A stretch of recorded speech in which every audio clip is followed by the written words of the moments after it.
nu godhameef gaarii goone waaqa keenya galateeffannaa. Obboleessa kadhata nu godhee kan mallee waaqayyo karaa addaa isaa eebbisu jedhaati. Qorannaa keenya guyyaa har'aa Efesoon boqonnaa 4 ta'a. Okay. Efesoon boqonnaa 4 osoo hin jalqabini kotashiinii tokko kitaaba raajii irraa isinii dubbiseen gara boqonnaa 4ffaa jalqabuutti seenna. Waa'ee Efesoon boqonnaa 1, boqonnaa 2 fi boqonnaa 3 kitaabni raajii iddoo tokko akkas jedha. Warra garee Telegiraamii irra jirtaniif garicha irratti barreeffamicha posti gochuuf yaaleen ture. Akkana jedhaayyuu Ingiliffaan dubbisaayyuu. The Bible study will be the most intensely interesting. Macaafni qulqulluun qorachuun baay'ee kan namatti toluudha. Barattoonni students are to be taught understand the book which should ever be presented as a book to study. Macaafa barootaaf dhiyaateetiin jedhe barattoonni akka macaafa qorannaatti maal gochuu qabu? Qorachuu qabu.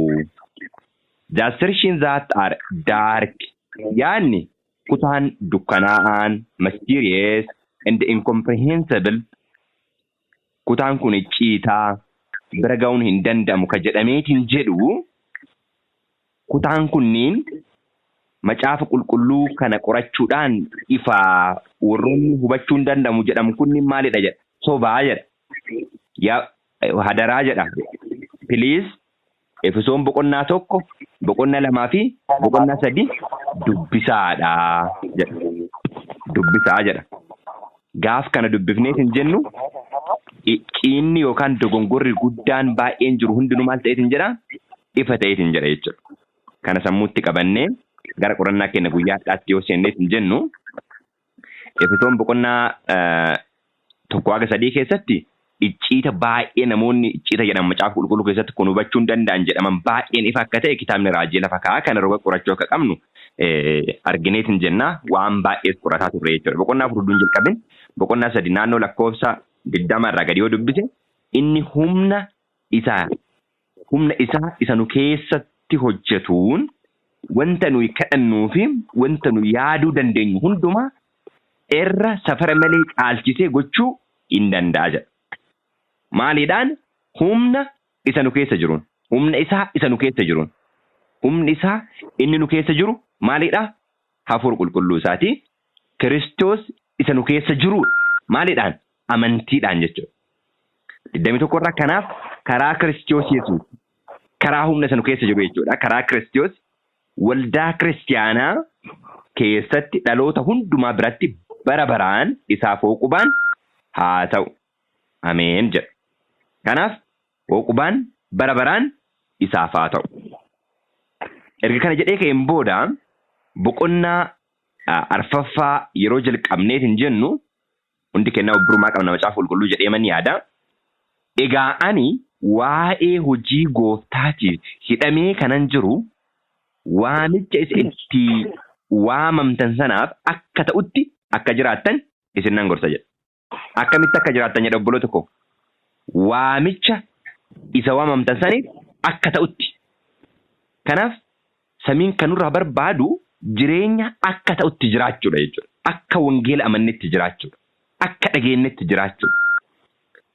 Boqonnaa 3 irrattis waa'ee hidhamuu isaa dubbata. 3 irra maal jedha? Sababii kanaaf an Phaawulos isin warra saba Waaqayyoo hin ta'iniif jedhee waa'ee Kiristoosiitiif maal ta'e jedhe? Hidhameen jira jedha. 4 irrattis egaa ani waa'ee hojii gooftaatiif hidhamee kanan jiru waamicha isa itti waamamtan sanaaf akka ta'utti akka jiraattan isin nan gorsa jedha. Gorsa jalqabeetiin jedha jechuudha. 1-3 keessatti ibsa baay'ee barumsa gadi fagoo baay'ee kenne 4 irratti immoo maaliin jalqaba? Gorsaan jalqaba. Gad of deebisuu fi garraamummaa hundumaan obsaanis walii wajjin jiraadha. Jaalalaanis waliif maal ta'a jedha? Danda'a jedha. Gad of deebisuu, garraamummaa, obsa, jaalala waliif danda'u. Kanaaf gorsa isaa keessatti dubbiileen kunniin dubbii baay'ee murteessaadha jechuudha. Tokko gad of deebisuu. Kun immoo maalidha? Garraamummaa. Inni kunoo obsa. Inni kunoo jaalala waliin jiraadha jedha. Kun kortoo Phaawulos keessa, kortoo Phexros keessatti lammaffaa Phexros 1:5-7 jiru keessatti iddoo guddaa qabudha jechuudha. Hidhata nagaatiin tokkummaa hafuura qulqulluu fi of harkatti eeggachuudhaaf maal ta'a jedha? Dhama'aa jedha. Hidhata nagaatiin tokkummaa maali jedha? Hafuura qulqulluu of harkatti eeggachuuf maal godhaa? Dhama'aa. Mee yeroo baay'ee namoonni itti fayyadaman tokko dhaqeen isin dubbisa. Lammaffaa Qorontos 13:14 akkana jedha. 13:14 ayyaanni gooftaa Yesuus Kiristoos jaalalli Waaqayyoo waa'ee ayyaanaa Efesoon 2:3 keessatti maal jedhee ilaalaa turre? Ayyaanni Waaqayyoo eenyu nuu kennedha jenneera? Ilma isaa gooftaa Yesuus Kiristoos nuu kennedha. Ayyaanni gooftaa keenya Yesuus Kiristoos ofii isaa dabarsee maal godhudha? Nuuf kennudha. Ispeeshaalii 2 keessatti diinummaa balleessee tokkummaa keenya maal gochuu isaati? Mirkaneessuu isaati. Jaalalli Kiristoos jechuudha. Kanaaf ayyaanni Kiristoos jechuudha. Ayyaanni gooftaa keenya Yesuus Kiristoos. Jaalalli Waaqayyoo. Tokkummaan hafuura qulqulluu hunduma keessa wajjin haa ta'uu jedha. Tokkummaan maali? Tokkummaan hafuura qulqulluu. Tokkummaan kan eeggamu eenyuun jechuudha? Hafuura qulqulluudhaan jechuudha. Tokkummaan kuni utuu dhalli namaa hin uumamne jiramu hin jiru. Jira. Tokkummaa akkamiiti? Aniif abbaan koo tokko jedha Kiristoos. Akka jedha miti? Aniif abbaan koo tokko jedha. Kanaaf tokkummaan abbaa fi ilmaa tokkummaa maali jechuudha? Tokkummaa hafuura qulqulluuti jechuudha. Hafuura qulqulluun tokko isaan. Mee ammallee deemnee elaaboreet goona kan. Akka aniifati tokko taane yaa abbaa isaanis maal haa ta'aniif jedha? Tokko haa ta'an. Isaanis tokko haa ta'aniif jedha. Amma tokkummaan anaaf si jidduu jiru isaan jidduus maal haa ta'u? Haa jiraatu jedha. Iddoo biraatti immoo yaa abba jedha. Akkuma ani si keessa jiru. Akkuma ati ana keessa jiru. Anis isin keessa isinis maal keessa jedha? Ana keessa jedha. Tole tokkummaan keenya eenyu wajjin? Wangeela ergaa Yohaannis 1:1-3 maal jedha? Isin wajjin tokkummaa akka qabaattaniif isa arginee fi isa dhageenye sana isinitti himnaa. Tokkummaan keenya immoo abbaadha wajjin ilma isaa Yesuus Kiristoos wajjin jedha. Kanaaf tokkummaan kun tokkummaa maaliif jechuudha? Tokkummaa hafuura qulqulluu. Tokkummaa waaqummaa gidduu abbaaf ilma gidduu. Tokkummaa namummaaf waaqummaa gidduu nuuf Kiristoos gidduu. Tokkummaa namummaaf namummaa gidduu walii keenya gidduuti jechuudha. Kanaaf funcaan kun kan ittiin eeggamu hafuura tokko hafuura qulqulluudhaan. Kanaaf Efesoon 2:18 keessatti hundumti keenya iyyuu hafuuruma tokkoon karaa Kiristoos akka eenyu bira geenyu qabna jedha. Akka abbaa bira geenyu qabna jedha obboloota. Kanaaf Efesoon keessatti tokkummaa malee eeggachuudhaaf dhamaa jedha. Tokkummaa hafuuraa. Lakkoofsa 4:3 irratti. Nuyis akkasuma Efesoon 4:3 irratti hidhaa nagaatiin tokkummaa hafuura qulqulluu harkatti ergachuudhaaf maal ta'a jedha? Dhama'aa jedha jechuudha. Kun tokkummaa isa qajeelaa isa jalqaba turedha jechuudha. Afurirraa akkuma abdiin waamicha inni isin ittiin waamamtanii tokkocha ta'e dhagni tokko hafuurris tokko. Kanaaf dhagnii fi hafuurri tokko moo garagara? Garagara. Dhagni tokko hafuurri tokko jedha. Dhagna tokko jira. Yaadattuu ta'e Kiristoos yeroo balbala banee seenu duuka buutonni sodaatanii deephee immoo yeroo itti Toomaas shakku Toomaas kun hafuura jedhanii yeroo shakkanii Kiristoos akkana jedheen hafuurri maal hin qabu jedheen lafee hin qabu akka jedheen moo hin jenneen hafuurri lafee hin qabu dhiiga hin qabu kootu tuqii maal godhi jedheen ilaali jedheen hafuurri qaama hin qabu jechuudha. Kana eenyutu deebise? Kiristoostu deebise afaan ofiitiin. Kanaaf hafuurri tokko dhagni tokko gooftaan tokko amantiin tokko cuuphaan tokko lakkoofsa 6 bira ga'amu Waaqayyoo fi abbaan waan hundumaa tokkocha. Waaqayyoo fi abbaan waan hundumaa tokkocha. Inni waan hundumaa irra jira. Waan hundumaa hin hojjetu. Iddoo hundumaas hin jira jedha. Kanaaf hafuurris dhaameera maqaas, gooftaanis dhaameera. Kanniin hundumaa irra ka jiru eenyudha? Abbaadha. Lakkoofsa 6. Mee Onisimoos maal jedha lakkoofsa 6 kana? Efesoon 4:6. Hundumaarras jira, hundumaanis hundumaatti.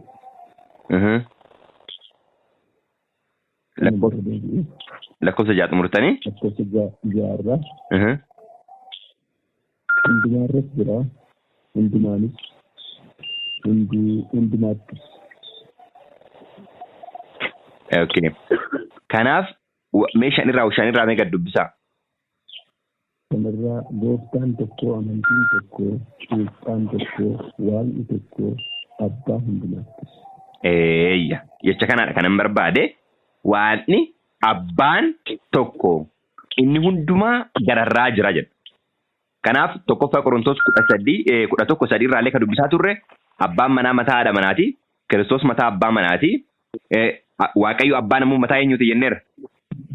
Mataa Kiristoosiiti. Kanaaf waan hundumaa gararraa ka jiru eenyudha? Waaqayyo abbaa. Boqonnaa 2 boqonnaa 3 keessatti Efesoon keessa badhanna laalleera. Torbarraa tokkoon keenya garuu akka safara kennaa Kiristoosiitti ayyaana maal gooneerra jedha arganneerra. Akka eenyuutti? Akka kennaa ayyaana Kiristoosiitti. Tokkoon keenya garuu akka safara kennaa Kiristoosiitti ayyaana arganneerra. Nuuf ka dhufe ayyaana gooftaa Kiristoosiiti. Ayyaanni abbaa mootu ilma isaa nuuf kennuudha. Ayyaanni Kiristoos immoo ofiisaa maal gochuudha? Nuuf kennuudha. Kanaaf caaffanni qulqullaa'aan inni gara Waaqayyootti yeroo ol ba'e boojuu booji'ee dhaqee namootaaf kennaa maal godhe? Kenne. Kennaan inni namootaaf kenne kun maalidha obboloota koo? Kennaa hafuura qulqulluudha. Waaqayyo isin haa eebbisu. Kennaa hafuura qulqulluudha. Kennaa kanatu nama hundumaafuu waan garaagaraa kenna jechuudha. Ammas ol ba'ee yemmuu jedhu maal jechuu isaati?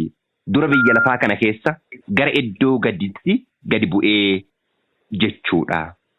Isuma gadi bu'ee sanatu waaqaaf lafa ofii isaatii guutuudhaaf bantii waaqaa hundumaa gararraatti maal godhe? Ol ba'e. Kanaaf inni samiidhaaf lafa waaqaaf lafa kan jedhu yeroo baay'ee jecha samii jedhutu waaqa jedhamee kameera kanarratti kanaaf hubanna jedhee yaada. Waaqaaf lafa samiif lafa illee guutee ka jedhe eenyudha jechuudha obboloota koo? Gooftaa keenya Yesuus Kiristoosidha jechuudha. Waan biraa miti. Isuma gadi bu'ee sanatu waaqaaf lafa ofii isaatii guutuudhaaf bantii waaqaa hundumaa gararraa maal godhe jedhe? Ol ba'e. Isumatu namootaaf kennaa maal godhe? Kenne. Kennaa isaas kaan ergamoota, kaan waan Waaqayyo itti mul'ise warra himan, kaan warra wangeela lallaban, kaan eegdota, kaanis barsiisota akka ta'aniif ture jedha. Kennaa kanatu namoota akkas godhe jechuudha. Kennaan kun iddoo biraatti kennaa maalii jedhama obboloota kun? Tokkoffaa Qorontos 12:28 irraa kennaa hafuura qulqulluuti. Waaqayyo waldaa kiristaanaa keessatti duraan dursee ergamoota, lammaffaa warra waan itti mul'ise dubbatan jedhee kennaa hafuuraa kan garagaraa dubbata jechuudha. Kennaa hafuuraa kana eenyutu kenne jechuudha? Kiristoostu kenne jechuudha. Akkasii miree? Lakkoofsa 1 isumatu namootaaf kennaa kenne jedha. Luuk. Kanaaf maddi kennaa kanaa eenyudha? Kiristoos jechuudha. Iddoo biraatti immoo kennaa maalii jedhama? Kennaa hafuuraa jedhama. Ija godhachuu kan dandeenyu eenyutti maxxanneeti? Kiristoositti. Damee Kiristoos irratti taaneef miti ija godhannu. Ijji kun ammoo ija maalii jedhama Galaatiyaa yeroo qoran? Ija hafuuraa jedhama. Ija hafuuraa kana godhachuu kan dandeenyu eenyutti maxxanneeti? Kiristoositti maxxanneeti. Kennaa hafuuraas fudhachuu kan dandeenyu kennaa Kiristoosii irraa fudhannu jechuudha.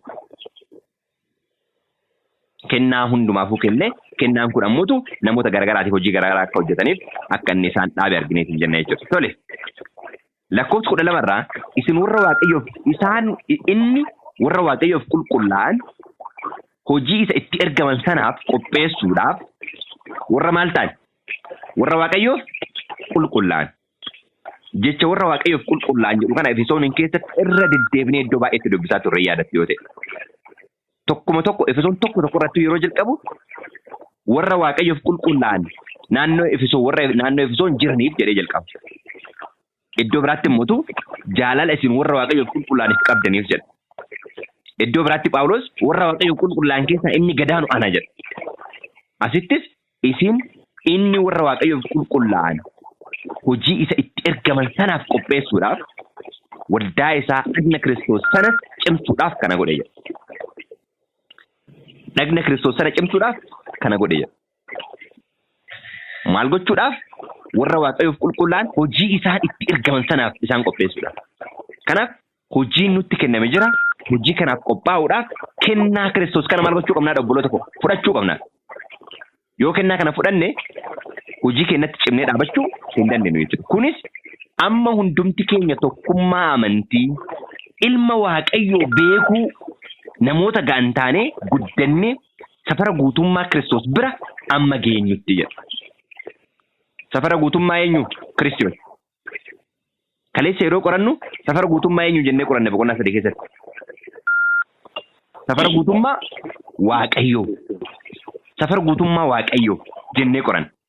Mee mystery of fullness of God, fullness of Christ jedha. Macaafni qulqulluuni. Okay.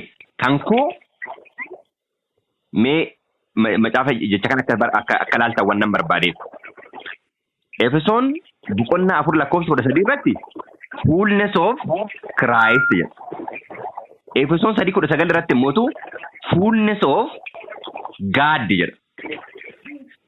Guutummaa waaqummaa, guutummaa Kiristoos. Efesoon 3:19 mee baasaa. Akkana jedha. Jaalala Kiristoos isa safara beekumsa namaa bira darbee beektanii. Jaalala eenyu? Jaalala Kiristoos isa safara beekumsa namaa darbu beektanii guutummaa Waaqayyoo bira amma geessanitti akka guutamtaniif nan kadhadha jedha.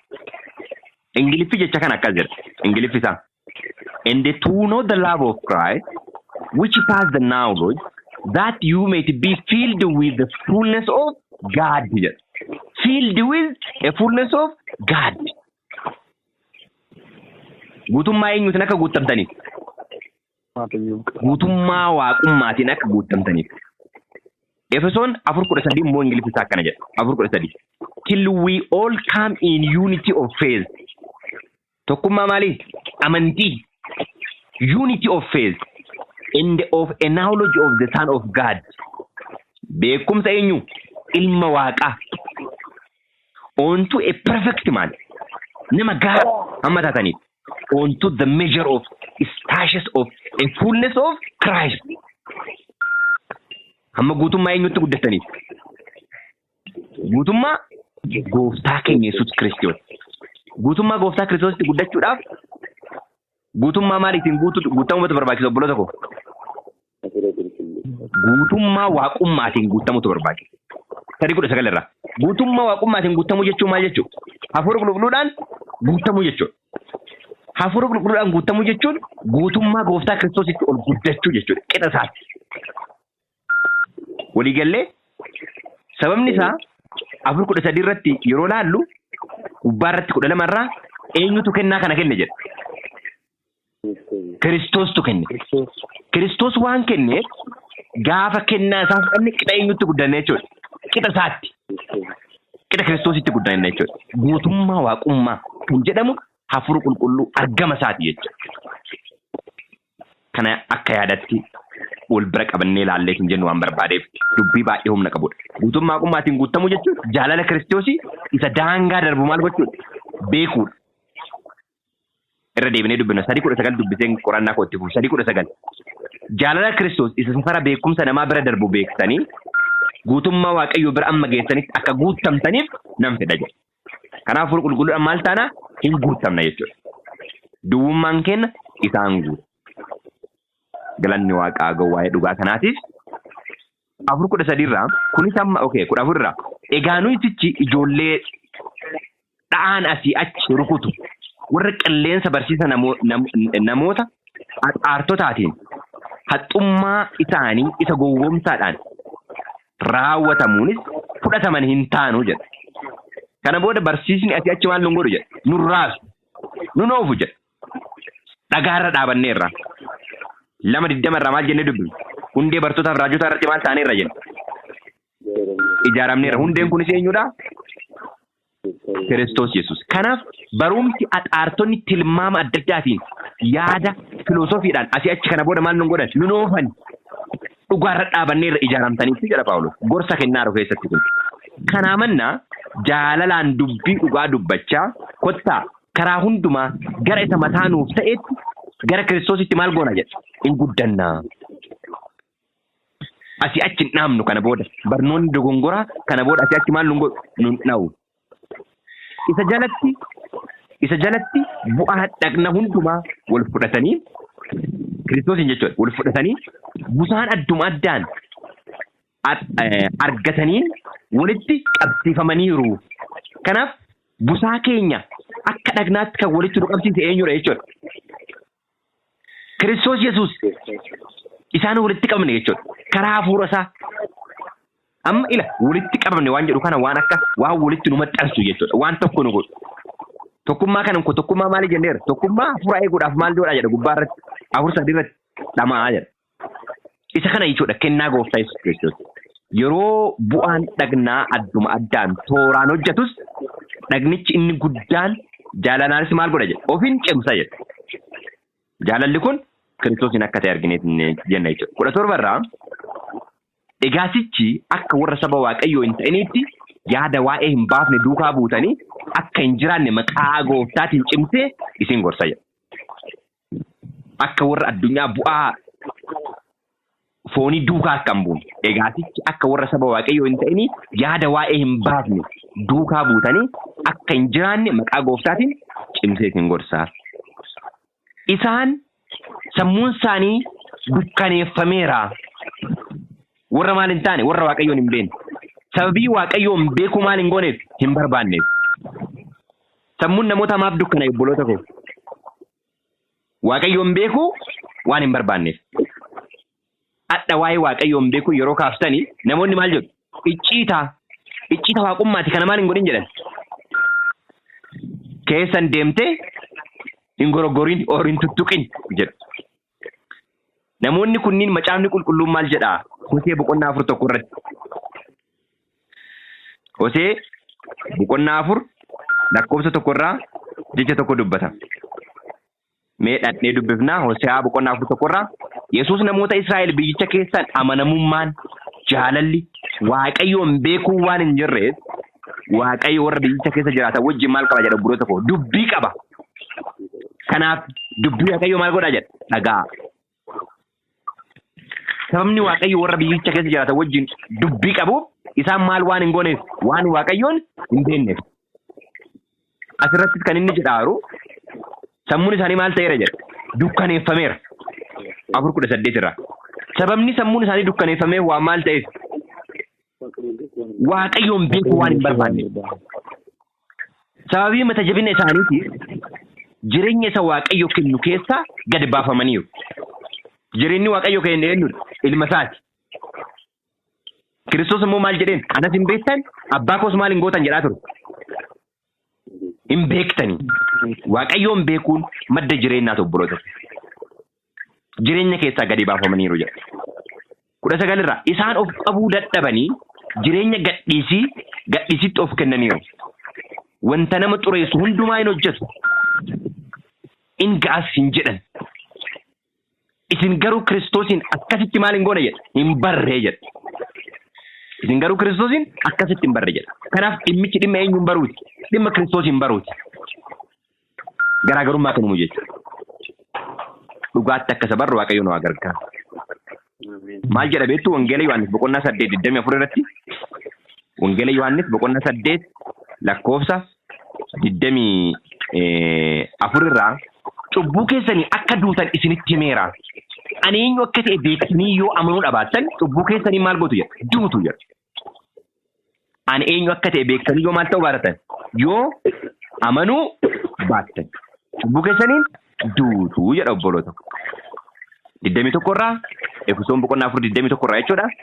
Silaa waa'ee isaa dhaga'uun keessan akka dhugaa isa Yesuus Kiristoos keessa jiruutti maqaa isaatiin barsiifamuun keessan hin oolle jira. Dhugaa keessa jirutti obboloota koo. Dhugaa akka Kiristoos keessa jirutti. Dhugaan nuti addunyaadhaaf dhiyeessuu qabnu akka Kiristoos keessa jirutti jechuun maal jechuudha obboloota koo? Akka caafametti jechuudha. Kiristoos kan inni nuuf kaa'e maal isaati? Dubbii isaati. Maal jedhee ture yeroo tokko isin macaafotan qorattu isaan waan jireenya argamu isinitti fakkaata. Garuu isaan hundinuu waa'ee eenyu dubbatu jedheen? Waa'ee koo dubbatu jedheen. Waa'ee koo dubbatu jedheen. Kanaaf silas 21 irraa silaa waa'ee isa dhaga'uun keessan akka dhugaa isa Yesuus Kiristoos Yesuus keessa jirutti maqaa isaatiin barsiifamuun keessan hin oolle jedha. 22 irraa yaada namummaa moofaa isa dur ittiin jiraachaa turtan isa kajeellaa nama gowwoomsu manca'e of keessaa baasa.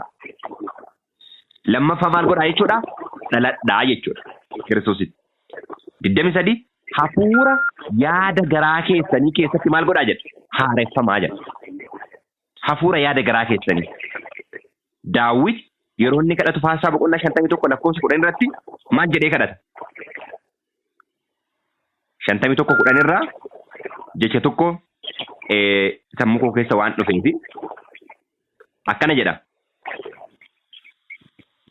Garaa qullaa'aa naaf uume yaa Waaqayyo hafuura dhaabbataa na keessatti maal godhe jedha? Haaressi jedha. Kanaaf keessa hafuura keessaniitiin maal ta'a jedha? Haarawoomaa jedha.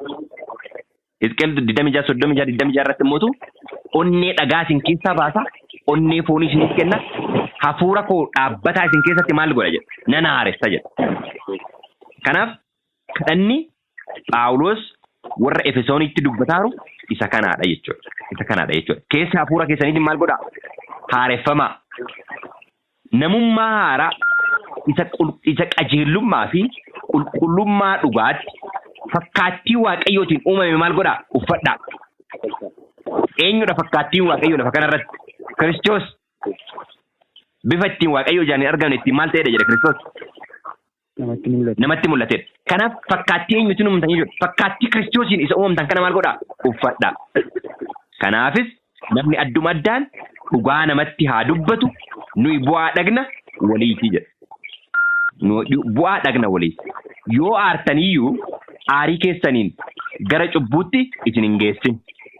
Utuma aariitti jirtanii aduun isin dura maal hin godhin? Hin lixin. Kanaaf gorsa jechuudha boqonnaan 4. Boqonnaa 1-3 keessatti dhugaa isaan barsiisee 4 keessa gorsaan jalqabe jechuudha. Yooma aartan aariin keessan garamitti akka isin hin geessin, gara cubbuutti akka isin hin geessin. Aduun akka isinitti hin lixin. Aduun lixuun karaa addaatiin maal wajjin wal bira qabata obboloota koo? Cufamu balbala araaraa wajjin wal bira qabata. Kanaaf aduun akka isinitti hin lixin. Hiika lama qaba. Tokkoffaa guyyaanis maal akka isinitti hin goone akkasitti dhee lammaffaan balballi araaraa maal akka isin hin goone? Akka isinitti hin cufamne. Gara cubbuutti maal akka isin hin goone jechuudha? Akka isin hin geessine jechuudha. Seexanaaf karaa maal hin godhinaa? Hin kenninaa. Seexanaaf karaa hin kenninaa. Inni hatu deebi'ee maal hin godhin? Hin hatiin. Warra dhaban gargaaruu akka danda'utti hojii waa'ee baasuuf harka isaatiin itti dadhabee maal haa godhu? Haa hojjetu malee. Hin hatinii jedha. Kanaaf hojii hojjechuu akka qabnu lafa kaa'a jechuudha. Gorsa baay'ee bareedaadha. Cubbuu dhiisuu qabnaa. Hojii hojjechuu qabna. Seexanaaf karaa banuu qabnu. Waliif danda'uu qabna. Kun gorsa Phaawulos kennu. Dubbii gargaaruu yeroo barbaachisutti kan cimsu. Warra dhaga'uufis ayyaana kan kennu malee dubbii hamaa afaan keessan keessa maal hin godhin hin ba'in. Dubbii gargaaru yeroo barbaachisutti kan cimsu. Warra dhaga'uuf ayyaana kan kennu malee dubbii namaan afaan keessan keessa maal hin godhin hin ba'in. Kanaaf dubbiin keenya ayyaana namaaf kennuu danda'a jechuudha. Ayyaanni inni namaaf kennu eenyuuni? Kiristoosiin jechuudha. Dubbii waa'ee Kiristoosii dubbii namaan afaan keessan keessaa hin ba'in. Hafuura Waaqayyoo isa qulqulluu isa guyyaa fayyinaatiif ittiin mallatteeffamtan maal hin godhinaa? Hin gaddisiisina. Hin gaddisiisina. Kana bal'inaa yeroo garaa irra deebineen qorannaa hafuura qulqulluudhaan akka mallattoofne Efesoon 1:3 irratti ilaalleerra mitiire. Hafuura qulqulluu gaddisiifne jechuun eenyu nutti gadde jechuudha. Tokkoffaa Tasalonqee 4:8 irraa dubbifachuu dandeessu. 4:8 irraa akkana jedhu. Egaa namni gorsa kana tuffatu Waaqayyoon isa hafuura qulqulluu isaa qulqulluu isiniif kenne tuffata malee nama maal godha miti. Nama tuffate miti jedha. Kanaaf hafuura qulqulluu gaddisiisu jechuun hafuura qulqulluu hafuura gaddisiifne jechuudha. Hin taane Waaqayyo isa hafuura isaa nuuf kenne maal gone jechuudha. Gaddisiifne jechuudha. Tokkoffaa Tasalonqee 4:8 wajjin wal bira qabnee ilaaluu dandeenya jechuudha. Tole. Hafuura qulqulluu jechuun hafuurri isaa hafuura keessa wajjin walii galee jedha miti Roomee 8:16 irratti. Roomee 8:16 irratti maal jedha? Hafuurri Waaqayyo hafuura keenya wajjin walii galee ijoollee Waaqayyo ta'uu keenya maal godha jedha? Dhugaa ba'a jedha. Yoo isa wajjin walii galuu dinne eenyu wajjin walii galla? Hafuura seexanaa wajjin walii galla. Efesoon keessa badheen laalaa turre. Hafuura seexanaa wajjin walii galle jechuun Waaqayyoon hafuura isaa maal godha jechuudha. Gaddisiifne jechuudha. Sababni isaa nu wajjin walii galuu barbaadee Waaqayyo gaafa nu isa wajjin walii galuu dhiifnu hin gaddamu hin gaddu. Hin gadda jechuudha. Waamicha hafuura qulqulluu gaddisuu jechuun Paatiraarkii Nekrofeetii fuula 404 keeyyata 4ffaa fi 405 keeyyata 1ffaa ilaaluu dandeenya. Xumura qorannaa kanaatti mata duree qorannoo keessa tokko kana waan ta'eef itti deebina jechuudha. 31 irraa hadhaa'ummaan, dheekkamsi, aariin, wuxi, maqaa wal balleessuun hammini hundinuu isinirraa haa fagaatu. Walitti kan toltan garaa kan waliif laaftan ta'a. Akkuma Waaqayyo karaa Kiristoos cubbuu keessan isiniif dhiise isinis akkasuma waliif maal godhaa? Dhiisaa. Cubbuu kan nu dhiisu eenyu jedhee jechuudha. Waaqayyo. Karaa eenyu? Karaa gooftaa keenya Kiristoos. Kiristoos ammoo kan maal nu godhudha? Kan nuuf kadhatu, kan nuuf araarsu, gidduu kan nuuf dhaabatudha jechuudha. Kanaaf dhugaatti qabannee akka barraa'etti jiraachuu akka dandeenyu Waaqayyo kan nageenye nuuf haa eebbisu. Amiin.